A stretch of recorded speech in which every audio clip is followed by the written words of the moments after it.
Welcome to Charity Village Connects. I'm your host, Mary Barroll. That's the sound of a hummingbird pollinating our world and making it a better place. The hummingbird is Charity Village's logo because we strive, like the industrious hummingbird, to make connections across the nonprofit sector and help make positive change. Over this series of podcasts, we'll explore topics that are vital to the nonprofit sector in Canada. Topics like diversity, equity, and inclusion, mental health in the workplace, the gap in female representation in leadership, and many other subjects crucial to the sector. We'll offer insight that will help you make sense of your life as a nonprofit professional, make connections to help navigate challenges, and support your organization to deliver on its mission.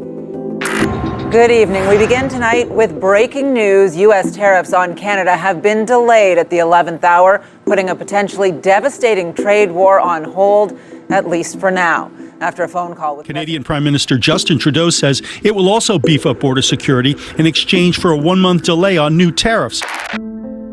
In the last episode of Charity Village Connects, we talked to government relations and fundraising experts about how nonprofits and charities can navigate the political change and economic impacts coming at us at such a dizzying pace. As we brace ourselves for the changes sure to come with Canada's imminent federal and provincial elections, our entire country is reeling from the political storm created by our American neighbors' newly elected Trump administration. The potential for tariffs alone is enough to threaten the livelihoods of millions of Canadians and radically alter how business is done along the longest undefended border in the world. And then, just as Canada was about to be hit with 10 to 25% tariffs on all goods, U.S. President Donald Trump changed his mind and announced a 1-month reprieve for Canada and Mexico.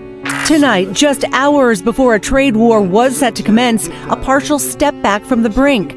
President Trump saying he'll delay 25% tariffs on Mexico because Mexico's president made concessions involving the border, delaying the tariffs for 30 days while talks continue. While late this afternoon, a 30-day delay on tariffs against Canada, too, after Canada's Prime Minister said he will also beef up border security following President Trump's tariff threat, including spending $1.3 billion reinforcing the border with 10,000 frontline personnel.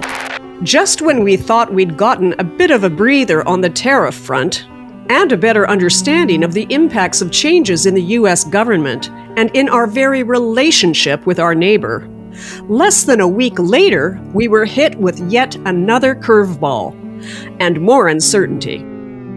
President Trump announces a 25% tariff on aluminum and steel imports from all foreign sources. But at least Canada's not the target this time, right? Wrong. We're doing a 25% tariff on steel and aluminum. Yes, this would affect all countries. But you know who this hits the hardest? Canada is the leading exporter of steel to the United States, responsible for about 1/5 of all U.S. steel imports, worth around $8-9 billion U.S. last year. And here's aluminum. Again, Canada is the top exporter to the U.S., and it's not even close. It sends the U.S. more aluminum every year than every other country combined. If you're feeling a bit of whiplash, you're not alone. The talk of tariffs is far from over, and we're left to adjust and prepare for what comes next. And there's more. With Prime Minister Justin Trudeau's resignation, the bureaucracy in Ottawa is essentially frozen, with prorogation of Parliament until March 24th. And the new Liberal Prime Minister, whoever that might be, is likely to have an abbreviated tenure, with opposition parties threatening a non-confidence vote as soon as Parliament returns. This will trigger a federal election, likely by May, and that could push us into the summer without a working federal bureaucracy. This could impact the nonprofit sector by delaying decisions, including any pertaining to funding. On top of that, we've had 3 provincial elections in 2024 and are scheduled to have 3 more, plus 2 territorial elections in 2025. The premier of the largest and most populated province in Canada has decided he needs a stronger mandate to deal with the new challenges that are coming from across the border. Here's Premier Doug Ford making his pitch to Ontarians. When times are tough, I will do whatever it takes to keep you safe. I will work with anyone, and I will stand up to anyone in order to protect our province and our people. I'm prepared to do whatever is necessary and whatever it takes to protect our jobs, businesses, families, and communities. That's why on February 27th, I'm asking for your vote. I'm asking you for a stronger mandate by electing your local Ontario PC candidates. The stronger the mandate, the better. And together, we will protect Ontario. These are all big, nation-altering events. It's a lot to unpack and has tremendous impact on how charities and nonprofits operate. Organizations already pushed to the brink are expecting increased demand on their services should the Canadian economy falter as a result of U.S.-imposed tariffs. The ability to raise donations from the public and access government funding remains a high concern. A Charity Insights Canada Project survey recently asked nonprofits what they saw as the most significant emerging challenges and risks currently facing the sector as a whole. 88% of respondents said financial instability and funding uncertainties were their greatest concern. And 54% of respondents cited global economic uncertainties being their biggest worry. Many organizations are also worried about how ideological shifts, such as rollbacks on DEI and anti-LGBTQI policies happening across the border, are making their way into Canadian public discourse and affecting the people they serve. So we thought it worthwhile to dig even deeper into the topic of governmental change and find out how nonprofit organizations across the country are coping with it all. We believe in partnerships, not just working with government, but also other nonprofit organizations and corporates as well. And so when you do have a shift in government, whether it's at the provincial level, impending federal level, or at the municipal level, it can change the way that we work because different governments and different parties use different language to work in community, or they have a different set of priorities which reflect their constituency. And so oftentimes we have to adjust to the language, the leadership, and the sentiment of the time. Now that there's a potential change in government, we're also preparing for what that could mean under a different prime minister and a different party. I think uncertainty is the name of the game when it comes to elections, realistically. But I think we always try to be pragmatic, maybe is a good word, in that there's a lot of opportunity too, right? With change comes opportunity. And so similar to other organizations, we are worried about the cost of living, how it's impacting community, people, the organizations that we're servicing. And then on top of that, obviously consistent concern over the last few years has been the affordability and availability of housing. We're seeing rising homelessness in communities across the country. It is a really stressful time for charities, and I think it's important to acknowledge that. I think that if we do see these tariffs go into effect, for example, I think it's quite easy or safe to assume that there is a recession in Canada.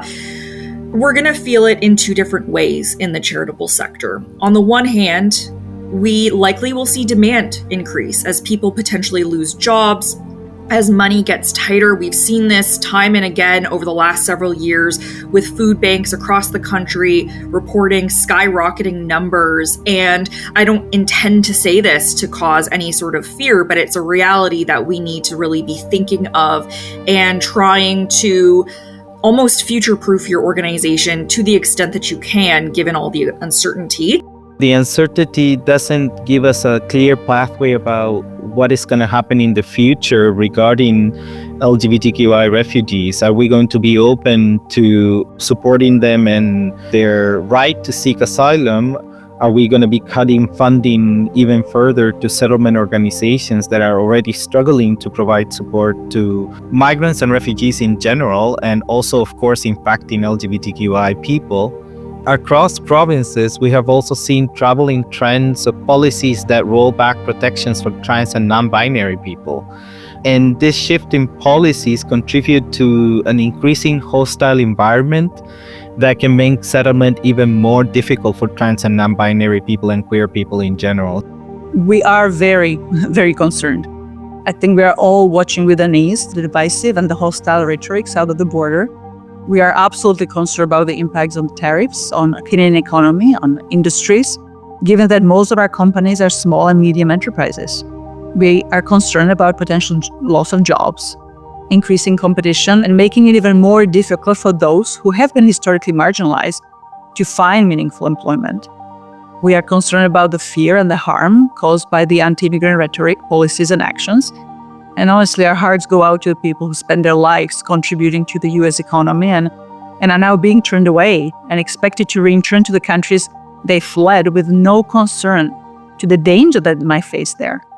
And it is honestly horrifying to watch how this powerful country is turning its back to basic human rights.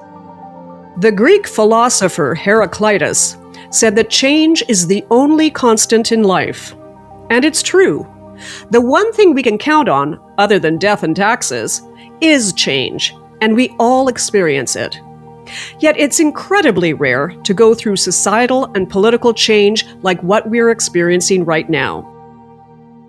It truly feels monumental, and it provokes many questions about what course of action we should take to survive and move through it. This is reason enough for us to do a second episode on navigating changing political and economic landscapes, and ask our nonprofit leaders on the front lines just how they are handling all of the societal transformation. And there's a lot to handle, starting with the impact of U.S. tariffs on the Canadian economy, and ultimately the nonprofit sector and the communities they serve. The word tariff is the most beautiful word in the dictionary. More beautiful than love, more beautiful than respect, no less beautiful than religion. As you know, we have about a $200 billion deficit with Canada, getting close to $200 billion. They've treated us very unfairly. And I say, why should we be subsidizing Canada? In our previous episode, our guest, Chris Holtz, a government relations expert, outlined what U.S. tariffs would mean for Canadians in general and nonprofits in particular. Chris Holtz is a principal at Campbell Strategies and also a government relations advisor for Capital W, a consulting firm specializing in fundraising for nonprofits. Economists have been pretty clear that there will be significant impacts to the Canadian economy, jobs. The economy for 2025 is going to be quite rocky.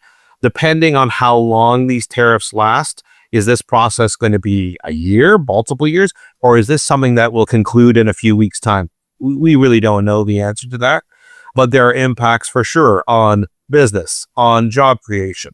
For charities and nonprofits, that also means in some cases, there will be more that organizations need to do because of their mandates to support Canadians or Ontarians or British Columbians, wherever we may operate. In some cases, it may also mean a loss of revenue because governments are taking funding and dedicating it to new needs and requirements. For example, folks that have lost jobs in industry or something. I can't predict the absolute future, but what I can say is dynamic impacts right across the board. And it's not just from a Canada perspective. Our friends in the U.S. will also be impacted by this. Tariffs are not a one-way street. Tariffs will also be imposed by Canadians on U.S. exports, and they will have a significant impact as well. There will be impacts for the United States, there's no question. But proportionally, it's going to be harder for us. That will have a significant impact on GDP. Some of the economists in this country have already come out to say somewhere between 2 and 4% impact on GDP. That's bad news. That's not going to be great. It means that there may be ripple effects around inflation. We've just gone through it, but the inflation rates may be increasing. Job numbers may be decreasing, i.e. unemployment. It's clear that tariffs will continue to be a threat as long as Donald Trump is president of the United States. Andrew Chinalal has given the matter a lot of thought. CEO of Community Foundations Canada Andrew Chinalal works closely with the CFC leadership team and foundations across Canada to help the philanthropic sector transform, innovate, and meet the new challenges of 2025, including, of course, tariffs. Here's what he has to say about how these will directly impact our economy. And so with tariffs, obviously that impedes our economic prosperity, our ability to grow. Many economists are saying that we could move into a recession. And I think that would have detrimental impacts on community, obviously. I've heard many premiers talk about the tens of thousands of job losses that could potentially happen in their province. That's a lot of families. That's a lot of people that will need support, that will be looking for the nonprofit sector, as an example, to provide some of those supports. The other thing that happens with tariffs is inflation. And the Bank of Canada has been battling inflation for a few years now, and it looked like they were coming to the end of it. Inflation at a number that is sustainable and manageable. But of course, 25% tariffs by the US, but also our own retaliation efforts will increase the goods of many, many items. And so inflation will continue to be persistent and be problematic for Canadians, reducing disposable income. People already can't afford groceries, already can't afford to pay for housing costs. And so this definitely puts a lot of people over the edge. When Canadians can't afford groceries and are pushed over the edge, often the first place they go is a community food bank to help them get by. So much so that food bank usage has become something of a bellwether for economic decline, inflation, high cost of living, and increasing poverty. And like all Canadian nonprofits and charities, food banks across Canada are already facing unprecedented demand. According to the Food Banks Canada Hunger Count, in March 2024, there were over 2 million visits to food banks in Canada, the highest number in history, representing a 6% increase compared to 2023, and a 90% increase compared to 2019. The proportion of food bank clients whose main source of income comes from employment is now at an all-time high of 18.1%, surpassing the previous year's 16.7%. You see the line around the corner? That happens on Mondays, Wednesdays, and Fridays. In addition to these sobering statistics, there are signs that the food bank system in Canada is reaching its absolute limit. Feed Ontario is one of the largest hunger relief organizations in North America, helping deliver millions of pounds of food across the province to where it's needed. Their CEO, Carolyn Stewart, says organizations like Feed Ontario and its member community food banks were supposed to be a temporary emergency measure, not the solution to a much larger problem. Unfortunately, they are needed more than ever, as Carolyn Stewart explains. We service 145 direct member food banks who support over 1,100 agencies. So an agency is anything from a community kitchen, a shelter, a meal program, really anything that provides emergency food support to someone in need. And to give you a picture of what it's looking like, in short, it's not good. It is getting exponentially worse every single year. We have seen 8 consecutive years of growth in demand at food banks, with need now surpassing 1 million people accessing our services over 7.6 million times in the last year. This is the highest number on record that we've ever been recording data, which we've been doing for quite some time. And realistically, what's most importantly is that our network was really never built to withstand this level of demand. I think sometimes people forget that food banks are meant as an emergency measure. We are meant as a temporary mechanism to help people get by. We're definitely not a solution. And so what we're seeing is the response to this growing demand, exponential demand, really weighing on the food bank network, with 40% of our network reporting they've had to either reduce the amount of food that they're providing just to make sure that they're able to meet demand, but also potentially even change types of services or reduce wraparound supports because they provide additional services beyond emergency food support. So unfortunately, things are not good. And the amount of change and upheaval that's happening in the country does not give us hope that things are going to get better anytime soon. I asked Carolyn Stewart if the tariff threats from south of the border are a concern for Feed Ontario. It's a very concerning time for a lot of people and communities. We're seeing changes to social policies, people's rights, and even decisions that can drastically impact our economy. And so when it comes to our network, and particularly given how overstretched they already are, as I said, we're seeing the highest demand ever on record. But the concern of the action south of the border and what that could result in terms of job losses for so many Ontarians and Canadians, what that may mean for businesses who are partners but may no longer have funding to support organizations or partner on key initiatives that are helping ensure that we can provide our services.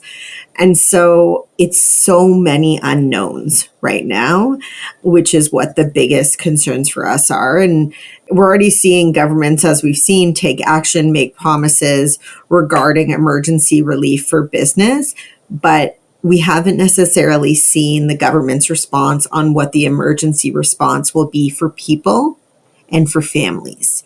And so, again, we need to make sure we're taking a broad lens and approaching policy and responses to situations, looking at the complexity, because it's not just one-to-one, right? We know that something as complex as poverty is so many different things intertwine and contribute to how someone gets there, but also what leads them to barriers to even getting out of poverty. And so with what we're seeing and the drastic impacts that we can see on our economy if these tariffs are put into place are, I think, huge cause for concern for everybody. Food security is only one of several issues that will be impacted by tariffs and their repercussions on the Canadian economy. Nicole Dinesi is Senior Manager, Strategic Communications and Brand at Canada Helps, a charity and Canada's largest online donation and fundraising platform. She has this to say about the economic impact being felt across the entire nonprofit sector. It is a really stressful time for charities, and I think it's important to acknowledge that. I think that if we do see these tariffs go into effect, I think it's safe to assume that there is a recession in Canada. We're going to feel it in two different ways in the charitable sector. On the one hand, we likely will see demand increase as people potentially lose jobs, as money gets tighter. We've seen this time and again over the last several years with food banks across the country reporting skyrocketing numbers. And on the flip side, of course, there's your donors, there are supporters. And at Canada Helps, through our giving report for the last several years, we have reported on the fact that we are seeing fewer Canadians based on CRA data giving to registered charities. And just to sort of remind listeners, in 2010, that number was 23% of Canadians actually claiming a charitable donation on their tax filer data. And in 2021, that number dropped to 17%. It's been a steady decline in terms of the number of Canadians who are making those charitable donations and claiming it on their taxes. All illegal entry will immediately be halted, and we will begin the process of returning millions and millions of criminal aliens back to the places from which they came. And I will send troops to the southern border to repel the disastrous invasion of our country. Canada is bracing for an influx of asylum seekers fleeing the U.S. after Donald Trump's election victory. The former president's renewed promise to enact widespread deportation as he comes to power has set Canadian police and immigrant groups on high alert. Canadian authorities, especially the RCMP, have been preparing for a potential surge in border crossing. Another direct result of Trump's election is an anticipated surge in border crossings due to Trump's threats of mass deportations. Asylum seekers are sure to put an additional strain on Canada's nonprofits working with refugees and other migrants. Chris Holtz weighs in on this factor. The Trump presidency and their campaign has been very clear that immigration reform and illegal migrants, that there will be significant changes. Well, thanks, you understand? And you're illegal. What does that mean for us in Canada? It means that border communities may see an influx of folks crossing the border, like what happened 6, 7, 8 years ago, where folks are crossing the border, maybe illegally, to come to Canada, in part because of concerns that they may be arrested in the United States and sent back to countries of origin. What that means for Canadian communities is there may be a very large influx of illegal migrants, to use that term, to Canada. And what that means from a charity and nonprofit perspective is that organizations that provide service to folks that are migrants, that are recent immigrants or refugees, may have a lot more work to do.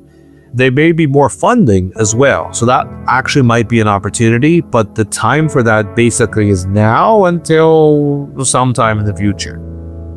Mosaic is one of the largest immigrant-serving organizations in Canada, serving over 30,000 immigrant, refugee, migrant, and mainstream clients annually from Greater Vancouver and all over British Columbia, with services such as settlement support, English language training, employment assistance, and family services. I spoke to Mosaic's CEO, Olga Stakova, about what she's been seeing in terms of asylum seekers arriving from south of the border. We've already heard from some of our partner organizations that people who were in the US and they were considering making an asylum claim in BC are expediting this process, are initiating this process. We are also hearing about individuals starting to come to Canada on visitor visas, especially individuals from the LGBTQI communities. We are quite concerned about the lack of capacity to manage the increased arrivals, especially if it is around seeking asylum. Our legal aid is already backlogged. It's taking refugee claimants 2 to 3 months to make a claim for asylum. And with the potential increased arrivals, the length can extend significantly. We see backlog at the Immigration and Refugee Board of Canada, the independent administrative tribunal that is responsible for making decisions who receives refugee protection.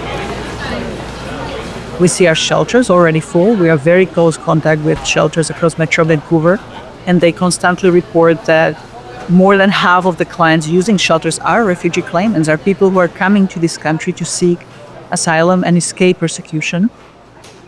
So we lack the capacity for the initial emergency housing upon arrival. And this will become especially problematic when we start seeing families arrive. Because when individuals arrive, they could go to shelters for men or women. When you see families arriving, they will need to be separated to be able to even use shelters. So there's a lot of additional trauma and harm that can happen. So certainly lots to prepare for.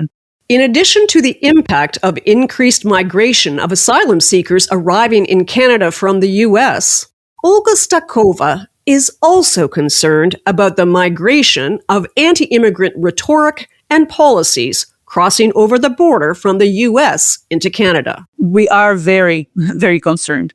I think we are all watching with unease the divisive and the hostile rhetoric south of the border. We are concerned about the fear and the harm caused by the anti-immigrant rhetoric, policies, and actions. And honestly, our hearts go out to the people who spend their lives contributing to the U.S. economy and are now being turned away and expected to return to the countries they fled with no concern to the danger that might face there. And it is honestly horrifying to watch how this powerful country is turning its back to basic human rights. You have to have your eyes open. It is hard to prepare for everything that comes. There is, of course, we are looking at preparing and potentially expecting increased arrivals from U.S. People who historically would seek refuge in U.S. or seek asylum might decide not to do that and come to Canada.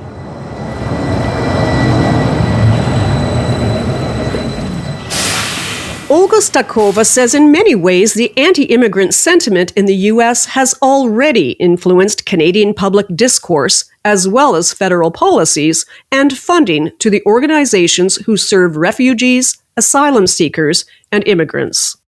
Those recent changes in the Canadian political landscape reflect that reality. Our clients have most certainly been impacted, and so have organizations like Mosaic, by the changing political landscape and the narrative that is playing out on the national political stage. We know that as a country, we face a number of serious challenges. We have seen the cost of living go up. We have seen severe shortages of housing, particularly affordable housing, challenges accessing healthcare. And unfortunately, immigrants have been often painted in the public discourse as the source of these challenges, which is a sentiment that is very misplaced and honestly dangerous and harmful. as it goes hand in hand in the steep increase in incidents of racism and hate experienced by newcomers every day, and the significant change in public sentiment towards immigration that we've seen over the past year. And then, of course, we've seen the federal government respond to these sentiments and dramatically reduce immigration levels planned for the next 3 years.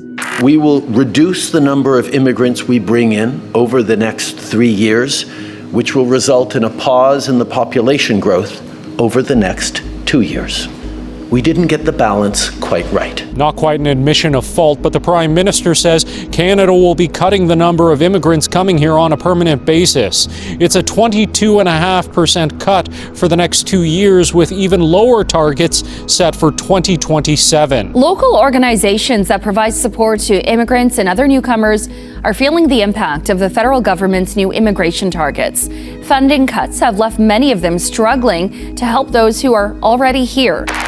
Olga Sakova says the impacts don't just affect the immigrants who want to come to Canada, but also the ones who are already here, with cuts to funding, services, and their sense of safety in our country. And while some adjustments to our immigration policies and targets were needed and expected, I think everyone was surprised with just how large these reductions were, and that the number of policies introduced to deter people from coming to Canada.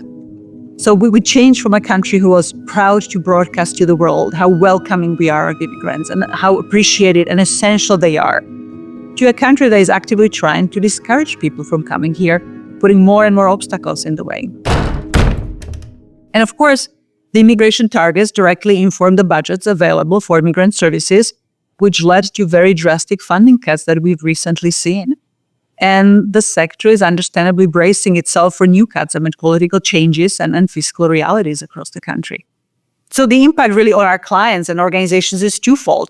On one hand, there's cuts to funding that will reduce services available, and it's all compounded by the negative rhetoric and the scapegoating of newcomers that causes real harm and fear in the newcomer communities. We're repeatedly hearing from our clients that they're not feeling safe in Canada anymore. And this unease extends to our staff, and not only staff at Mosaic and immigrant serving sector, the staff and not-for-profit sector who are often immigrants themselves. And their well-being and their safety is also impacted by this rhetoric. Immigrants, both here and south of the border, are not alone in feeling threatened by the rhetoric and new policies in the United States. Some of Trump's biggest campaign promises were focused on rolling back diversity, equity, and inclusion initiatives and policies. Trump declared an outright war on transgender rights. He ran on those promises and didn't waste any time taking action once he was elected. Kamala supports taxpayer-funded sex changes for prisoners. Kamala supports transgender sex changes in jail with our money. Kamala even supports letting biological men compete against our girls in their sports. Kamala is for they, them. President Trump is for you. I'm Donald J. Trump, and I approve this message. My administration has taken action to abolish all diversity, equity, and inclusion nonsense, and these are policies that were absolute nonsense throughout the government and the private sector. And I've made it official policy of the United States that there are only two genders, male and female. And we will have no men participating in women's sports, and transgender operations, which became the rage, will occur very rarely. As part of our new credentialing body for teachers, we will promote positive education about the nuclear family, the roles of mothers and fathers, and celebrating rather than erasing the things that make men and women different and unique. I will ask Congress to pass a bill establishing that the only genders recognized by the United States government are male and female, and they are assigned at birth. To help us understand the effects of this kind of rhetoric and policies coming from the Trump administration are having on the LGBTQI community here in Canada, I spoke with Alex Dugman, co-executive director of Rainbow Refugee, a Vancouver-based organization that promotes safe, equitable migration and communities of belonging for people fleeing persecution based on their sexual orientation, gender identity, gender expression, or HIV status. Alex Dugman is a transgender lawyer specializing in human rights, reproductive, sexual health law, LGBTQI rights, and refugee rights. I asked Alex Dugman how the rhetoric is affecting the targeted communities. My thoughts around this are very preliminary, but of course we're scared. What we see down south in our neighbors is a scary environment where trans and LGBTQI people in general, but also people of color in the US are really struggling right now in understanding how they're going to feel protected or how they can exercise their rights or their constitutional rights. It has had implications for asylum seekers and refugees in the US, and of course it's going to have implications in Canada as that develops. And also the rising of anti-LGBTQI sentiments in the US have ripples effects in Canada. It may shape policies, funding, and public discourse, and that can also create an increased sense of unsafety and violence to our communities. For instance, more restrictive asylum policies or executive orders from the US administration, of course, influence and has an impact in the Canadian asylum policy. There's already happening that is an increased mass deportation and visa cancellations in the US. And we're very concerned about how many LGBTQ people are being sent back to death and risk of violence. Like I mentioned before, the spillover effect on the Canadian discourse, as the US policies shift, we see emboldened anti-LGBTQ rhetorics and policies. And we saw even last year some march against trans people and policies going around in provinces that affect the youth. And so all the rollback policies in the US definitely have an effect in Canada. And we are already seeing that the federal government is committing $1.3 billion to border surveillance and expanding our CMP presence, drone use, and CVSA personnel. For us, that is very problematic because we would think that those funds would be better used in injecting the refugee protection system with better supports, with more processing plans, with having more people engage in the conversations and in settlement. And instead of that, we're turning that funding towards more surveillance, more possibly deportations, just to appease the rhetoric that is happening now from our neighbors. So we're deeply concerned about what's happening and the effects that we'll have in Canada for sure. In addition to managing an increase in asylum seekers, Alex Dugman describes some of the biggest issues rainbow refugee clients in Canada are facing. Once they're here, I would say housing insecurity. There's a lot of discrimination in the rental market and lack of affordable housing. And many of our clients struggle to find safe and stable housing, especially if you're an LGBTQ person. You can't just live anywhere or in any housing situation. There's also employment barriers, so LGBTQI newcomers often face workplace discrimination, credential recognition issues, and challenges accessing stable employment. We have mental health concerns. So a lot of people, of course, come with trauma. They're fleeing persecution. They're fleeing terrible conditions in their home country, so they have had to travel to different countries on their way to Canada, and there's no real free access to mental health supports right now. Healthcare access, a lot of refugees are dependent on a federal program called IFHP, and many of the service providers here in Canada do not register with IFHP, so there's less service providers available to address their healthcare needs. And like I said before, legal aid, who also has a shortage in their funding, are now turning away a lot of our clients and not giving them free legal representation. And then there's the funding cuts to the settlement sector, which means there's much more strain on the system and less people and resources, human resources and financial resources, to be able to address the needs and meet the needs of LGBTQI newcomers in general. So I would say those are, in a summary, all the challenges that we're seeing right now. Alex Dugman explains that the sharp increase in demand for services hasn't only been provoked by the new Trump administration. It's a global trend. Not only last year, but in the past few years, we have experienced a progressive rise in service demand.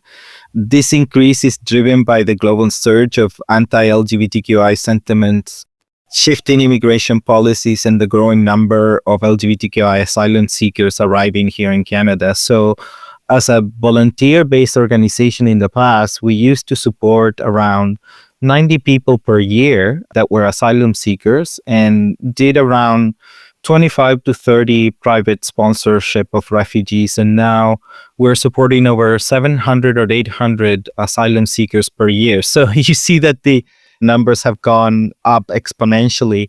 And we are sponsoring around 60 to 70 people per year through the private sponsorship program. So definitely we've seen a rise for many reasons that we can experience here. And now, of course, with the new Trump administration, we're also seeing a rise of people reaching out from the US.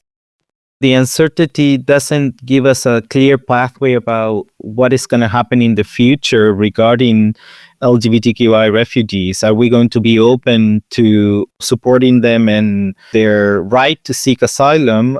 Are we going to be cutting funding even further to settlement organizations that are already struggling to provide support to migrants and refugees in general, and also, of course, impacting LGBTQI people?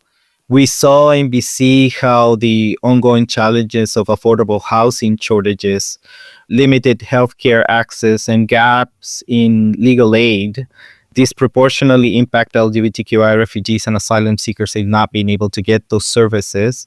And then across provinces, we have also seen troubling trends of policies that roll back protections for trans and non-binary people.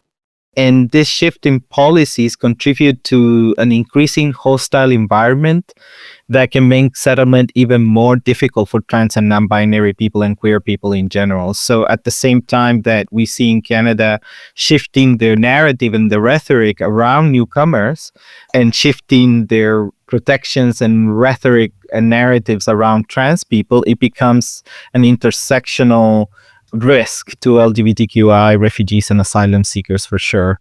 This morning, a major decision at Walmart, not about holiday sales, but about diversity programs, also known as DEI programs. It's joining a growing list of companies rolling them back. Tonight, a major change-up in the corporate world as tech behemoths Amazon and Meta are dialing back their diversity, equity, and inclusion programs. Amazon saying in a recent memo, we've been winding down outdated programs and materials. And Meta told employees Friday, given the shifting legal and policy landscape, the company is changing DEI programs focused on hiring, training, and picking suppliers. Florida, Texas, Iowa, and Utah have all banned DEI offices and initiatives at universities. Alabama has restricted them. Some of the changes go beyond what the laws require. For instance, the University of Utah is getting rid of its Black Cultural Center, Women's Resource Center, and LGBT Resource Center. Members of the LGBTQI community are, of course, not the only ones being targeted by the Trump administration. The new U.S. government has also taken steps to roll back initiatives promoting diversity, equity, and inclusion, or DEI, with an executive order mandating the termination of all DEI programs within the federal government, including positions such as chief diversity officers and equity-related grants and contracts. Federal departments are also now prohibited from issuing contracts to private organizations that enforce DEI frameworks. That's led to a wave of DEI rollbacks across corporate America. Many states didn't wait long to pass laws designed to dismantle DEI policies and programs in schools and universities. At Community Foundations of Canada, Andrew Chunalal is seeing, in real time, the impact of Trump's policies on the work that community foundations do every day, and how they're having a spillover effect in Canada already. I think leaders, particularly in the US, are just worried. They don't want to be on the wrong side of this government because they seem to have a punitive response and a quick action. And so I think there's a high degree of caution. We're seeing companies in the news every single day abandoning their DEI programs, universities abandoning their DEI programs in the US. So obviously, when fear is in the air, these are the types of reactions that you're going to get. More broadly speaking, what we've seen from Trump is a very targeted approach in anti-DEI, anti-CSR, anti-ESG, anti-equality, anti-climate change. And that is precisely where many nonprofit organizations have been working diligently for quite some time now. We have partners that are Canadian corporations that have parent companies in the US are expressing a deep apprehension about doing that work in Canada now for fear of retribution from the government in the US. And so this is creating and stoking a lot of anxiety. And also a lot of people of color voted for this president. A lot of women voted for this president. My sense is that what people want is economic prosperity. They want a strong economy, and they're prioritizing that right now, recognizing that some of the trade-offs are going to be some of these policies that would have benefited them. I think that might be true in Canada as well. So I think we really have to take stock in the work that we've been doing in those spaces and really understanding, is this work valuable? How can we do it better? But also recognizing that we need to build a strong economy too. And we need to support the government's activities in doing that. Economies keep us going. We can't have policies that take away from building a resilient economy as well. And I think the way that it's been framed is climate-related endeavors and DEI and ESG and CSR are getting in the way of us having more profitable companies and stronger economies. I think that's a false narrative. I think they actually support the opposite and can be part of the solution.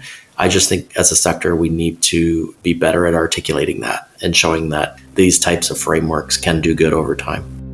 I think there's still this false narrative that, all the things I talked about, DEI, CSR, ESG, are getting in the way of companies expanding and growing and building profitability. And I think that narrative's out there. I think it's not completely accurate. It's not supported by data. When, we had the accident, the terrible tragedy where we had the helicopter and the airplane, when the president's first reaction is blaming it on DEI, that has an impact. And people start to believe and buy into that narrative because it's the president of the United States and his word carries a lot. I think it even impacts Canadians when they hear things like that and they start to wonder, is this the truth? And so we spend a lot of time trying to fact check some of that information and really uncover what the truth actually is, which is a difficult thing in 2025, trying to figure out what truth is. I'm here to ask for your support. I'm here to earn your trust, to lead that fight. I'm back home in Edmonton to declare my candidacy for leader of the Liberal Party and Prime Minister of Canada. I'm running to be leader of the Liberal Party and our next Prime Minister. I'm in this to fight for you, to fight for Canadians, to fight for Canada. Join me. We are in this together. We are at this place in this time because we have a job to do, to pass on intact what we inherited from those who came before us to those who come after us. With federal elections just around the corner, as Canadians watch the flurry of draconian political measures being put in place south of the border, they're also bracing themselves for how these policies will affect the political climate here. Chris Holtz predicts that no matter which party is elected to lead the next federal government, funding to the nonprofit sector will be sure to decrease. I think that the reality is fiscal restraint is coming regardless of what party is in power. I think the magnitude may be different based on the flavor. If it's a blue punch that we're all drinking, then it's going to be much tighter. If it's the red punch that we have been drinking, it's not going to be the same. It's going to be watered down. So what I mean by that is they've already signaled that the level of funding that's even under a Liberal government, one that has been very loose on the taps, that is probably changing. So I think from a funding perspective, there's going to be change, but the magnitude is going to be different based on the brands that are elected. No party has fully put out their platform, and that process is literally underway right now.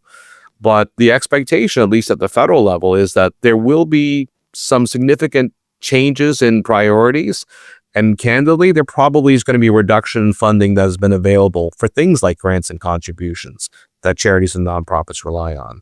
Or some of the program areas where we currently provide a lot of funding may be changed fundamentally because there's a different vision for how that program should be delivered. And that might impact fee-for-service models that a number of charities and nonprofits rely on. As we wait to find out how our elections will play out and just exactly what kind of cards the Canadian nonprofit sector will be dealt, how should organizations take steps to alleviate the damage that may be caused by the anticipated decreases in government funding? Andrew Chinalal offers some lessons he's learned from past crises. If I could go back to the financial crises back in 2007 and 2008, the market had very significant declines in a very short period of time. And it really dried up our granting reserves quickly.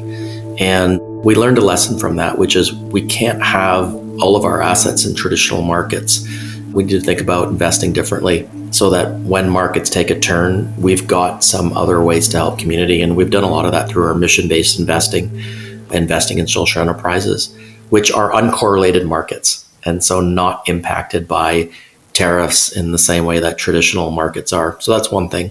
During the pandemic, we had another downturn in the market as well, impacted our granting reserves, but we're able to work with partners such as government to move a significant amount of capital into communities. We're working with corporate organizations that were also moving capital into communities. We will be continuing to work with government if there's bailout packages available for communities impacted or industries impacted, continuing to work with our corporate partners who also have an investment in the communities in which they sell their goods, employ people, etc. They may want to help and use a community foundation or a community foundation network in that regard. And so, although, yes, our own granting will experience some level of impairment through a market downturn, we believe there's a lot of resources in the Canadian economy, and we are willing to work with anybody who has those resources and work with us to help deploy them and to support communities. Nicole Dinesi has this advice about how organizations can organize and generate alternative sources of revenue in the event of decreased government funding. One of the things right off the bat is taking this moment in time to figure out and audit your revenue sources. How much money comes in offline through Canada Post, for example? How much comes in through social fundraising, peer-to-peer fundraising, marathons, walkathons, those types of fundraising events? Understanding your monthly donors, understanding how much comes in through one-time donations or legacy gifts or gifts in honor of someone, for example. Really trying to take an audit and an assessment of your revenue sources and consider that if you were to lose one of those revenue sources, A, what are the other revenue sources that you would have to turn to in order to make up for that loss? Or B, what would you need to do in terms of turning that revenue source back on, so to speak? And I want to highlight two other more specific points because these are trends that we continue to see at Canada Helps, and I think it's really important for charity leaders to know this. One has to do with monthly giving, and the other one has to do with securities. So in terms of monthly giving, if your organization does not have a monthly giving strategy, it is imperative that now is the time to make that happen. So to give you a sense, in 2024, dollars raised through Canada Helps through monthly giving grew by about 8% year over year, and that surpassed about $86 million on Canada Helps. And it is not only good for the charities that receive that funding because it is a reliable financial foundation to allow for charities to make sure that they know what money is coming into them month after month after month. So charities really need to own that, and it's particularly helpful for younger donors as well who want to budget their giving. For example, they feel passionate about causes, and it really helps them sort of stay on track and make sure that they don't forget to make a donation by the end of the year. Now, the other last point I'll make on this topic, if your charity is not on your securities game in terms of securities donations, if securities is not an option on your site, this needs to be on the radar of organizations across the country. We have seen a really large growth in the number of securities donations on Canada Helps. So to give you, again, a snapshot of 2024, we raised $57 million in securities donations last calendar year, and that was nearly a 40% increase from the year before. Now, of course, it is heavily tied to the stock market, which I need to acknowledge as well, but making sure that you have that ability on your website to donate securities. And we, of course, make it really easy at Canada Helps and deal with sort of the broker process and all that sort of stuff. You could potentially be losing big fundraising dollars from donors who have securities and they want to reduce their capital gains tax, for example. So I think that's a really important trend. In addition to adopting new ways of raising funds, it may be time for nonprofits to collaborate with other organizations, rethink how they operate, and advocate for governments to also rethink their funding priorities. Carolyn Stewart has this to say. What we're seeing is the old ways of how we do something is no longer working. So we're trying to find more collaborative approaches to our work, whether that be collaborative leveraging of resources, finding ways to be more efficient. We launched a new project called Feed Collaboration around food procurement to do it more effectively, which has been very successful. So overall, that's what we're really focusing on. But either way, we know it's essential for the province to invest in the sustainability of the nonprofit sector and really to ensure that they can continue doing the work that they are doing, because it is essential. What we've seen and why we've become more entrenched in the social safety net is because we've become progressively relied upon during economic downturns or to fill the holes left by bad public policies. It's not surprising that our growth in need mirrors the lack of affordable housing being built in the last 40 years, the disinvestments that we've seen in our social support programs over the last several decades. All these things are coming to a head at once. When you don't take care of something, it starts to fall apart. What we're seeing is the result of decades of underinvestment in social programs. And so they're increasingly relying upon nonprofits or charity organizations to fill those holes.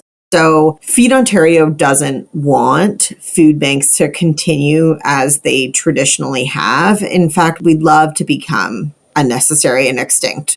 It would be wonderful. But I do think radical system change is needed for us to get there.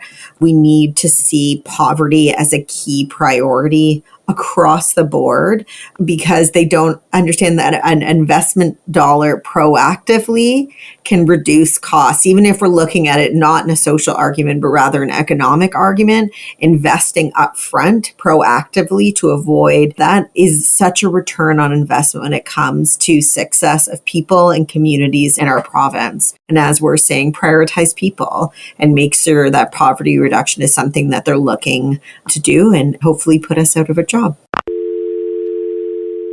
Alex Dugman also believes collaborating with other organizations is essential for the long-term success of nonprofits. We also do a lot of coalition building. We don't believe that just one organization or one person really should hold all the conversations or have all the answers. So we engage in coalition building.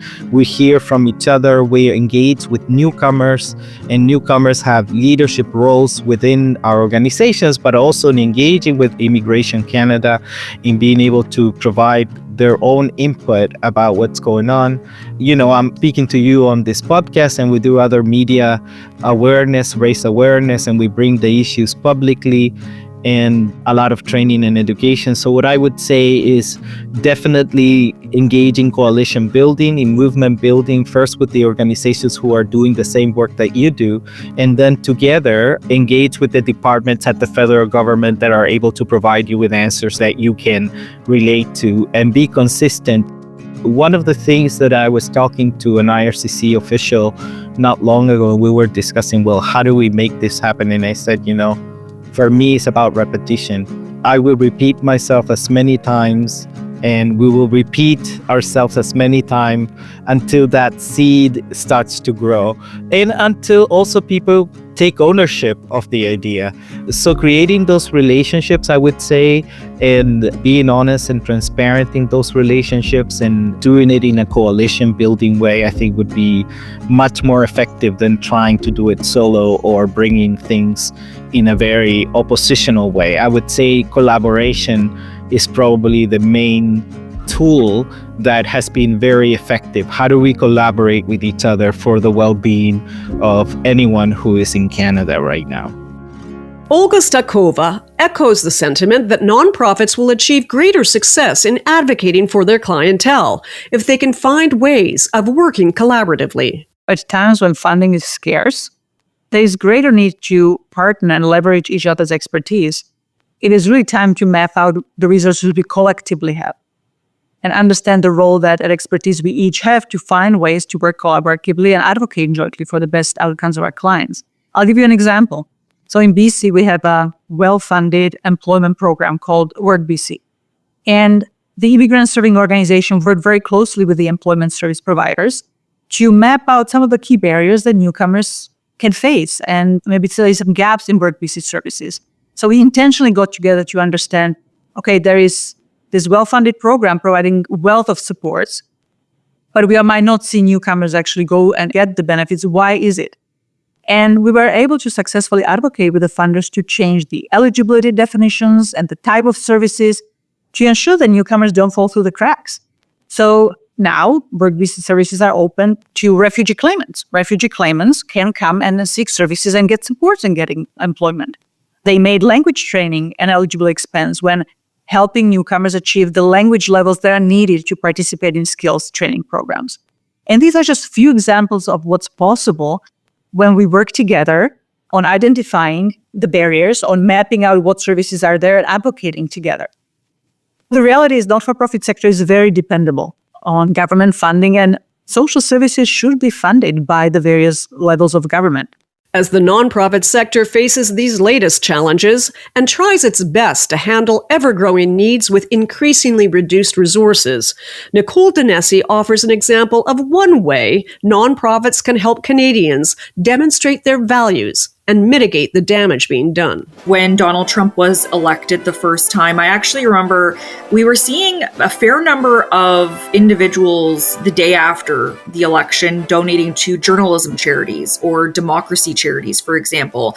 I remember maybe a month or so after the 2017 inauguration, there was quite a significant fundraiser in support of immigration charities, for example. So we've also seen sort of spin-off fundraising campaigns that take issues that are in the news and then use that as a fundraising point so that, and I know the word is rage donations, making those rage donations of when people are not happy with what is taking place. That is a lot to digest and ponder. It's been a thought-provoking journey putting together this podcast. We're at a moment in history where rapid, foundational change is literally reshaping our world. It can't be overstated how important and transformational these changes to the political and economic landscape are, and how smart and savvy the sector will need to become to navigate them. I asked each of our guests to share some final reflections and words of advice. The advice I'm giving myself every day is to listen and to hear what's going on, but there is a big distance between rhetoric and reality. And you can get caught up in the rhetoric, and that can create a lot of anxiety, stress, and concern. But as leaders, we have to understand what's going on, but we have to be calm, and we have to see that there is opportunity out there and that we can come through this as a unified and united country. I think at this moment, even though there is a number of reasons to be on edge and feeling that uncertainty, the first real step is really to just take a deep breath. Particularly for leaders in the sector, people are looking to you, donors, supporters, individuals who receive support from your organization, staff, volunteers. They are all looking to you to steer this ship. And I think that if I was to say anything to a charitable leader today, is to sit down with your finance team and figure out where your money is coming in and try to safeguard and figure out ways to understand if one of those funding sources goes down, what are the other doors that you can potentially open to try to make up for that funding loss. Historically, not-for-profits are very focused on services. We put all the energy and efforts into serving clients and making our services the best. We don't necessarily look at our organizational stability and resilience. And those are the things I think we need to strengthen, because there's a lot of people that depend on social service organization and will continue to depend. So how do we as an organization also build our own capacity to manage change in these times, to be able to do appropriate decision-making and risk assessment, because we'll have few resources. We need to use them in the best way that provide the highest return on our investment. And we need to be very selective. What do we pursue? So what is our process to get to the decisions? And I think that's part that our sector is now looking at. How do we strengthen our ability to do that and pivot as we need to, based on thoughtful decision-making and understanding the risk. One of the things that we have learned at Rainbow Refugee and that I have learned in my own personal journey has been how to do this work from a solidarity perspective more than a charity perspective. And this is a shift in paradigm around NGOs, because when you do it from a solidarity perspective, you are not only thinking that the need is on the other side, you're not othering the person who's needing of the support. You're not thinking that you have all the answers and then the other person is in need and you're here to provide them with the answers, but you are co-creating those answers. People have so much to teach us about their cultures, about their practices, about how we can support each other in community. So I would say, if we can maybe research and inquire what are the differences between coming from a solidarity perspective and a charity perspective and shift that paradigm, I think it will make for stronger communities and for communities of belonging to contribute to our societies in better ways. Yeah, I think take a breath. Remember that the work that you do is vitally important. Remember to share the stories of the people you serve, because you are making such an incredible difference in their lives every single day. And also just get out there and vote. To be quite honest, your strongest tool and those in the community is your voice. So make sure to encourage everyone in your community to participate in the democratic process. I think the 2022 election had the lowest voter turnout ever on record. So if we can encourage people to share what they want to see in their communities, I think that that's the first step in getting there, and to remain hopeful, because change is possible if we all want it to be there. That brings to a close our second of 2 episodes on navigating political and societal change. Big issues to think about at a momentous time in history. I'd like to thank our guests for sharing their insights and wise counsel. And I hope the podcast provides you with new strategies, advice, and perhaps even a little comfort as you navigate these tumultuous times. Be sure to visit our website and our show notes for more information on the resources, reports, and programs mentioned in this episode. If you'd like to hear more of what our guests have to say, check out our full video interviews on our website. Charity Village is proud to be the Canadian source for nonprofit news, employment services, crowdfunding, e-learning, HR resources and tools, and so much more. Please take a moment to check out our website at CharityVillage.com. Up next on Charity Village, we're going to tackle another big issue on the minds of many. What does population growth mean for nonprofits and charities? Recently, we've seen significant increases in our population. Unfortunately, without the commensurate increase in funding for housing, social services, healthcare, and infrastructure. Problems were so severe that the federal government had to walk back immigration numbers with significant cuts, saying they didn't get the balance quite right. Although Canada is now curtailing immigration, our population is expected to rise nonetheless. What does population growth mean for nonprofits and charities? We'll hear from experts and professionals on the front lines of the charitable sector about the effects of a burgeoning population. I'm Mary Barroll. Thanks for listening.